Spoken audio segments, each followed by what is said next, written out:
Hello दोस्तों, welcome to another vlog. तो आज का व्लॉग हम लोग का होने वाला है एक सिट एंड टॉक व्लॉग, जिसमें हम लोग आपसे बातचीत करेंगे होंडा एलिवेट के बारे में from the point of view of a new driver. जैसा कि श्री ने अभी कुछ महीनों से ही प्रॉपरली गाड़ी चलाना शुरू किया है। तो ये वीडियो है sit talk and drive video. Sure. तो चलिए हम लोग वीडियो स्टार्ट करते हैं।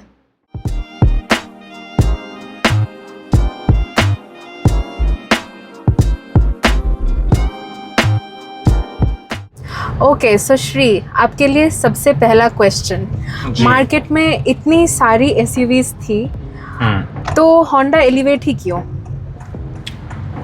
तो पहले तो जब मैं एलिवेट खरीद रहा था तब मुझे गाड़ी चलानी आती नहीं थी, बट मैंने कुछ चीज़ें ज़रूर देखी थी।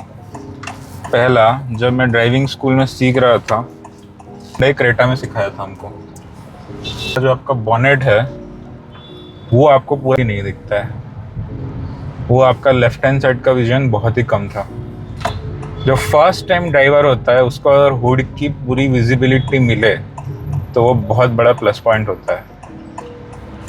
तो इसीलिए मैंने Hyundai क्रेटा को तो रिजेक्ट कर दिया था। फिर अगर आप सोचे, होंडा ये एक ऐसा ब्रांड है जो जितने भी मेरे ख्याल के 90s के बच्चे रहे होंगे उन सब के लिए होंडा होगा एक लग्जरी ब्रांड। हमको ये लगता था कि ज़िंदगी में अगर होंडा खरीदा तो हाँ आप पहुँच गए हो कहीं पे। तो ये फीलिंग थी। तो होंडा के लिए मेरा पहले से एक प्यार और रेस्पेक्ट तो था ही। तो इसलिए एक और कंसिडरेशन ये था। इसको छोड़ के मार्केट में जो पॉपुलर इसके ऑप्शन थे, Volkswagen टाइगून एक अच्छी गाड़ी है, मैं आपको नहीं बोलूँगा ख़राब गाड़ी है, मुझे अच्छी लगी। पर उसका जो मेन यूएसपी आपको मैं बताऊँगा है वो है स्पीड। जब आप थ्रॉटल पे पैर रखोगे ना, वो रेस कार की तरह भागती है। लेकिन it is not for a person who has a heavy city use. अगर आपकी 80% गाड़ी सिटी में ही चलने वाली है तो मैं आपको रिकमेंड नहीं करूँगा, क्योंकि आप उसको फुल थ्रॉटल सिटी में तो दे ही नहीं पाओगे।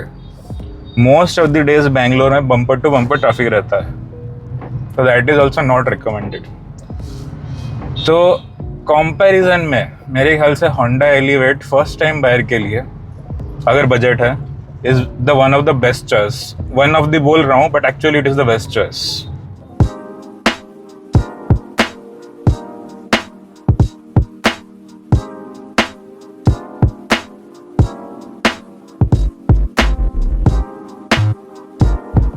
ओके, तो अब आते हैं सबसे कंट्रोवर्शियल क्वेश्चन पे कि क्या आपको ऐसा कभी लगा कि होंडा एलिवेट नहीं खरीदना चाहिए था? हाँ, ये बहुत ही अच्छा क्वेश्चन भी है और इसका कोई फिक्स्ड आंसर तो नहीं है। बट पहले मैं वो बोलने से पहले मुझे क्या क्या होंडा में कमियां लगी, मैं पहला उसकी खूबियाँ गिनाना चाहूँगा। पहला है इसका CVT, जो कि इसका ट्रांसमिशन सिस्टम। इसका ट्रांसमिशन सिस्टम पूरा मक्खन है। आप जब सिटी में राइड करते हो ना, आपको लगेगा ही नहीं कि आप गाड़ी चला रहे हो, आपको लगेगा कि आप स्कूटी चला रहे हो। इसका CVT system very very tried and tested है, ECVT बोलते हैं उसको। और सालों से होंडा इसको रिफाइन कर करके इसने इसकी महारत हासिल कर ली है। सेकेंड चीज़, अगर आपके पास पूरी फैमिली है, होंडा एलिवेट में जो स्पेस है उस तरह की स्पेस आपको किसी और गाड़ी में सेगमेंट में नहीं मिलने वाली। मैंने ऑलमोस्ट सारी गाड़ियां देख ली हैं, किसी में भी इतनी स्पेस नहीं है। उन लोगों ने जो मशीन मिनिमम मैन मैक्सिमम जो कॉन्सेप्ट है उसको मास्टर करके रखा हुआ है। इसको छोड़ के जो तीसरी चीज़ मैं हाईलाइट करना चाहूँगा, होंडा का रिलायबिलिटी। होंडा की गाड़ियाँ इतनी रिलायबल हैं, आप उनको पहाड़ों ले जाओ, आप उनको कहीं भी लेके जाओ, आपको कभी धोखा नहीं देने वाली। आप बटन दबाओगे, गाड़ी चालू होगी, ये आपके पास एश्योरेंस है। इसको छोड़ के मेरे पास 150,000 किलोमीटर्स प्लस 10 ईयर्स की एक्सटेंडेड वारंटी है होंडा के ऊपर, जो कि पूरे के पूरे इंडस्ट्री में और कोई भी कंपनी नहीं दे रही है, नन। चौथी चीज़ जो मैं हाईलाइट करना चाहूँगा वो है इसका ग्राउंड क्लियरेंस। 220 mm का होंडा एलिवेट का है ग्राउंड क्लियरेंस। ये ग्राउंड क्लियरेंस पूरे सेगमेंट में किसी का नहीं है। अभी आपको रिसेंट बताता हूँ, कुछ दिन पहले हम लोग एक जगह जा रहे थे और वाटर लॉगिंग होके रखा था। जो ये छोटी छोटी गाड़ियाँ थी वो एक साइड से दूसरे साइड, दूसरे से तीसरे साइड करे जा रही थी ताकि उनको पानी में नहीं जाना पड़े। मैंने अपनी होंडा एलिवेट को सीधा पानी में उतार दिया क्योंकि मुझे पूरे भरोसा था 220 mm के ग्राउंड क्लियरेंस का इसको कोई दिक्कत नहीं आएगी। तो ये सारी हैं इसकी खूबियाँ जो कि इसको one of the best cars in the segment बनाती हैं। अब इसके अगर कॉन्स पे आते हैं तो लोग आपको बोलेंगे कि वेंटिलेटेड सीट इसका एक कॉन है, जो कि है, मैं मना नहीं कर रहा आपको। बट अगर आपकी ज़्यादा लॉन्ग रनिंग नहीं है तो आपको वेंटिलेटेड सीट की कोई प्रॉब्लम नहीं आएगी। अगर आपको बहुत लॉन्ग रनिंग है, आप 6 से 7 घंटे एक ही सीट में बैठ के, वो भी ड्राइवर पे आप राइडिंग कर रहे हो, तब आपको दिक्कत आने वाली है। एल्स इसका एसी इतना अच्छा है, आपको 2 या 3 घंटे की ड्राइविंग में कोई भी दिक्कत आने नहीं वाली with ventilated seats, for ventilated seats. इसको छोड़ के इसका जो दूसरा कौन मुझे लगता है सच में है और फर्स्ट टाइम ड्राइवर्स के लिए बहुत ज़्यादा ही एप्लीकेबल है, वो है 360 डिग्री कैमरा। ये एक सच में कौन है जो मानता हूँ होंडा ने मिस किया है, क्योंकि क्या होता है, ये बड़ी गाड़ी है और ऊंची गाड़ी है, तो बहुत बार अगर आप इसमें स्लोप पे होंगे आप लोग, तो आपको कोई नीचे के ऑब्जेक्ट्स इसमें दिखेंगे नहीं। तो उस जगह पे अगर आपका 360 डिग्री कैमरा हो तो आपको सच में बहुत फ़ायदा होता है। हालांकि होंडा आपको फ्रंट सेंसर दे रहा है, वो आप आफ्टर मार्केट लगवा सकते हो डीलरशिप से ही,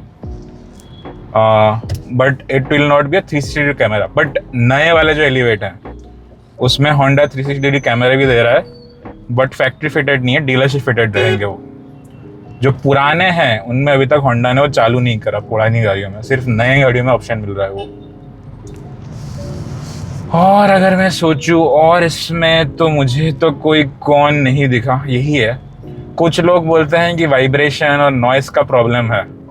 फ्रैंकली स्पीकिंग, सिटी के अंदर आप अभी एलिवेट में ही आप सुन पा रहे होंगे, कैबिन नॉइस जैसी कोई चीज़ नहीं है सिटी में। आपको सिर्फ तब इसका कुछ नॉइस आएगा, टायर नॉइस आएगा, जब आप हाईवे पे 90 के ऊपर जाओगे, तब आपको इसका टायर नॉइस आता है। बट वो भी कोई मेरे लिए कौन नहीं है, क्योंकि अगर आपको सच में बॉर्डर करता है तो आप उसका टायर चेंज करवा देंगे, मिशेलिन या फिर योकोहामा का टायर लगाइए, और वो भी आपको नहीं होने वाला। तो अपार्ट फ्रॉम 360 डिग्री कैमरा, मुझे नहीं लगता इस गाड़ी में कोई भी कौन है, एंड दैट इज, और एक ऐसा कौन है जिसके you can live with. So next question, अगर सिर्फ एक चीज़ आपको चूज करनी हो इस कार की, सबसे बेस्ट चीज़ आपके हिसाब से क्या है? शायद मैं वीडियो में पहले ही बोल चुका हूँ, बट इस कार की मैं तो बोलूँगा सबसे बड़ी चीज़ है रिलायबिलिटी है। होंडा के साथ आपको कभी भी रिलायबिलिटी में कोई भी दिक्कत कभी नहीं आने वाली, इसकी आप ऑलमोस्ट गारंटी ले सकते हो।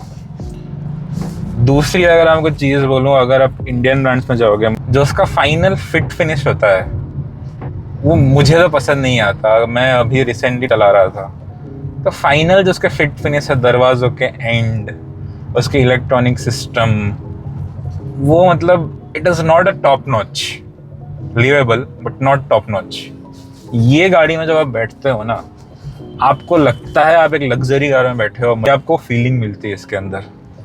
तो ये उसका एक बहुत बड़ा फैक्टर है। इसको छोड़ के मैं बोलूँगा एक चीज़ और जो होंडा ने अच्छी करी है, इसमें सारे के सारे इसके अंदर फिजिकल बटन्स हैं। तो अगर आप मेरी तरह फर्स्ट टाइम ड्राइवर हो, तो आपका अगर टच स्क्रीन के ऊपर कोई भी आपका अटेंशन डाइवर्ट नहीं होने वाला।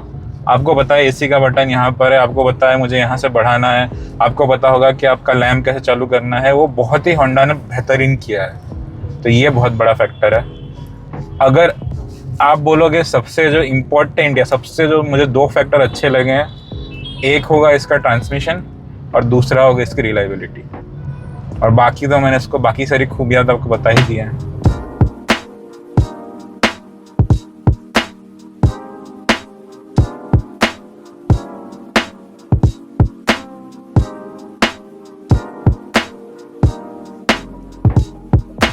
तो दोस्तों हम वापस आ चुके हैं ड्राइव से, ड्राइव के दौरान हमने आपके काफ़ी सारे सवालों का शायद जवाब दिया होगा।